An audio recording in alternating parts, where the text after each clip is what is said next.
ต่อไปก็ขอให้ญาติโยมทั้งหลายจงเป็นผู้นั่งนิ่งอย่างอริยะเพื่อกระทำกิจเนื่องด้วยการฟังส่วนภิกษุก็จะกระทำกิจเนื่องด้วยการเป็นพหูสูตรด้วยการสาธยายธรรมที่ได้จากความทรงจำให้ท่านฟังภิกษุทั้งหลายสมัยใดอริยสาวกตั้งใจใส่ใจรวมถวายด้วยใจทั้งหมดเนี่ยโสดลงฟังธรรมสมัยนั้นนิวรณ์ห้าย่อมไม่มีแก่เธอโพชฌงค์เจ็ดย่อมถึงความเจริญบริบูรณ์ด้วยการกระทำดังนี้ย่อมเป็นเหตุแห่งการเข้าสู่วิมุตติห้าประการคือ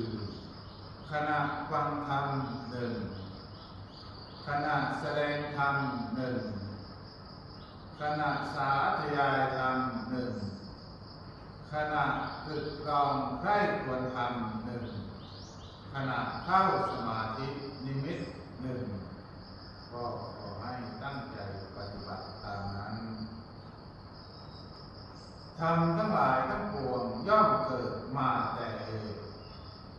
ธรรมทั้งหลายทั้งปวงมีนิพพานเป็นที่สุดลมหายใจไปวิมุตติพึ่งตนพึ่งธรรมคุมทรัพย์จากพระโอษฐ์ผู้ใดเห็นธรรมผู้นั้นเห็นเราผู้ใดเห็นเราผู้นั้นเห็นธรรมเพราะว่าเมื่อเห็นธรรมอยู่ก็คือเห็นเรานี้แหละคืออนุสาสนีปาฏิหาริย์ของเราแก่พวกเธอทั้งหลายเรื่องสังโยชน์สิบภิกษุทั้งหลายสังโยชน์สิบประการนี้สิบประการอะไรบ้างคือโอรัมภาคียสังโยชน์สังโยชน์เบื้องต่ำห้าประการอุทธัมภาคียสังโยชน์สังโยชน์เบื้องสูงห้าประการโอรัมภาคียสังโยชน์อะไรบ้างเล่าคือหนึ่งสักกายทิฏฐิสองวิจิกิจฉาสามศีลพัตตปรามาสสี่กามฉันทะห้าพยาบาท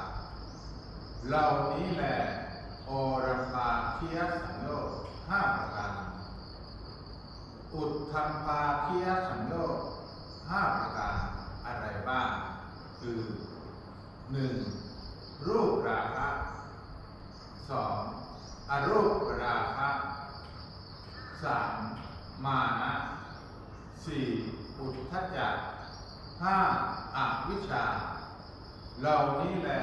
อุทธัมภาคียสังโยชน์ห้าประการภิกษุทั้งหลายเหล่านี้แหละสังโยชน์สิบประการ